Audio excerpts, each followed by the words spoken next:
د خوست ښار په وچه خوړه سیمه کې دا د امني ډول یا د سردرد ګولیو هغه فابریکه ده چې د امنیتي چارواکو او عوامي روغتیا ریاست په هماهنګۍ سره کشف او ونیول شوه. د عامه روغتیا ریاست مسؤلینو په وینا دلته به د ځینو کسانو له لوري په خپل سري ډول درمل جوړېدل چې وروسته به په بیلابیلو درملتونونو پلورل کېدل. دوی زیاتوي چې دغه فابریکه یې تیره ورځ د امنیتي چارواکو په هماهنګۍ سره کشف او نیولې ده.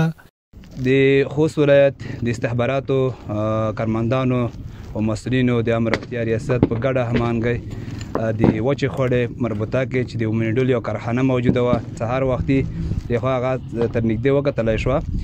په یې کې کم از کم 15,000 پاکټه امني ډول ګولۍ چې دوی پیټ کړي وې هغه ونیول شوې.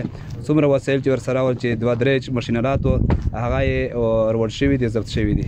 چې سره 33 کارټنه طبي او غیر طبي او مشروبات کارټنونه چې نیول شوي دي دا د 3-4 جمعو کې یا هفتو کې نیول شوي دي.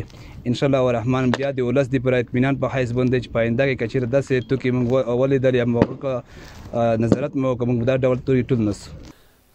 بل لور بیا ډاکټران داسې دارو درمل استعمالول د صحت لپاره په زیان بولي او زیاتوي چې درمل جوړول او یا هم هیواد ته واردول ځان ته قوانین لري چې هر څوک نشي کولی په خپل سري توګه داسې فعالیت وکړي.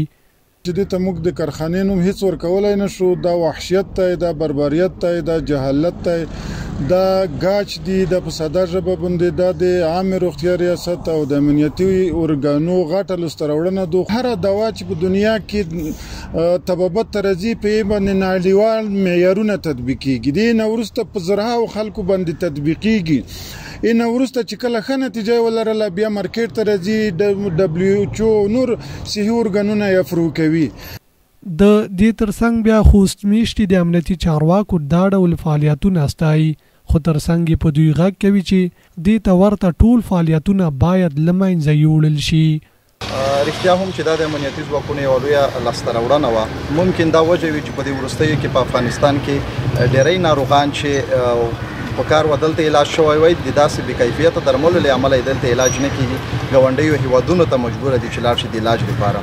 او له امنیتي ځواکونو مو غوښتنه دا ده چې دا دې ته ورته نور داسې بې کیفیته درمل چې جوړیږي او یا هم دا چې افغانستان ته راواردیږي یا په درملتونونو کې په دواخانو کې خرڅیږي ناروغانو ته ورکول کیږي، د هغې باید مخه ونیسي او مخنیوی وشي. یاد دی وی چې د دې ترڅنګ بیا د عامه روغتیا ریاست مسؤلینو په تیرو 3 اونیو کې 133 کارتنه بیلابیل ډوله په تاریخ تیر او بې کیفیته درمل، خوراکي او غیر خوراکي توکي نیولي ول چې د رسنیو پر وړاندې یې وسوځول.